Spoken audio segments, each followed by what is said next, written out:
بسم الله الرحمن الرحيم. الحمد لله، يعني نحن اليوم كلجنة تنفيذية الله عز وجل وفقنا انه يعني قدرنا على ارض الواقع.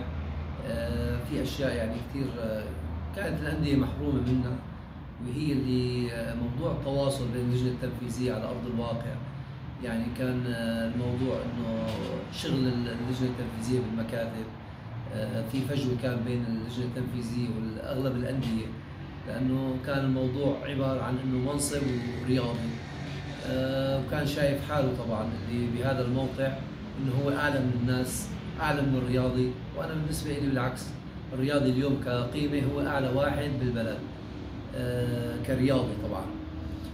فنحن هذا الموضوع يعني تجاوزناه، لانه نحن سامحني بالكلمة، يعني نحن اولاد اللعبه، ونحن احق انه نتواصل مع الانديه كلاعبين، نتواصل مع الادارات، لانه عشنا هي الاجواء وبنحب نحن هي الامور انه تكون دائما على تواصل. فنحن تجاوزنا هي العقبه انه نحن ندير الرياضه من وراء المكان. نحن الحمد لله عملنا زيارات لكل الانديه اللي موجوده بدمشق،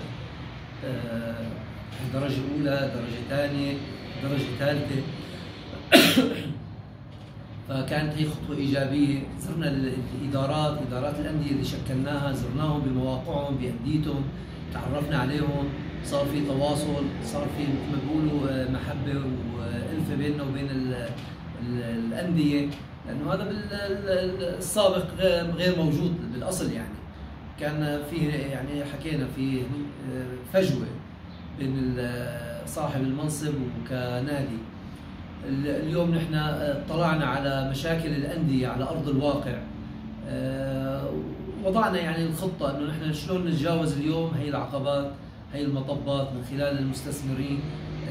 تكون الاستثمارات عم تاخذ القيمة الحقيقية تبعها، تصب الاستثمارات بمصلحة النادي، مو بس لمصلحة المستثمر.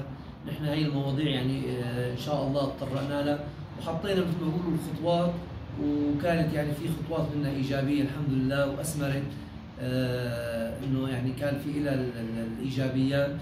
وهذا الموضوع نحن كلجنه تنفيذيه ان شاء الله، يعني نحن اليوم بدنا نضل نقول لجنه تنفيذيه لحتى يتغير المسمى طبعا، وعلى ما اعتقد يصير مديريه الرياضه والشباب، وهذا الاسم اجمل سبحان الله. فنحن ان شاء الله يعني كلجنه تنفيذيه ماشيين بهذا الفكر، ماشيين بهذا السياق، انه النهوض برياضه دمشق. وطبعا نحن بالعكس انه رياضه سوريا، لكن نحن اليوم كمسؤوليه عندنا مسؤوليه دمشق، وهذا يعني اعطانا الاولويه اليوم انه نحن على ارض الواقع نكون متواجدين مع كل الانديه. حضرنا تمارين الانديه، شفنا الجاهزيه اليوم في دوره رباعيه بدمشق. طبعا نحن راح نتابعها، وعلى ارض الواقع عم نشوف الخطوات اللي الانديه عم تتخذها، حتى يكون دائما في تواصل، ما يكون في مثل ما بيقولوا بعد او فجوه بيننا وبين الانديه. عملنا كمان كلجنه تنفيذيه خطوه كثير كانت حلوه، عملنا بطوله بالاب تاون، رعوها الاب تاون مشكورين.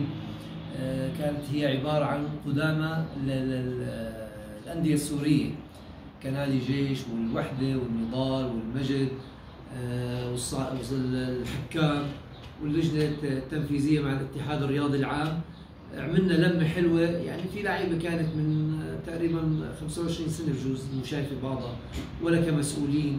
اليوم لما عم يشوفوا رئيس الاتحاد أو نائب رئيس الاتحاد عم ينزل يلعب فوتبول، رئيس اللجنة التنفيذية عم ينزل يلعب، عم يتواصل مع اللاعبين اللي عاش معهم فترات حلوة، التواصل والمحبة والألفة والسلام والقعدة مع بعض، ومثل ما بيقولوا استرجاع الذكريات.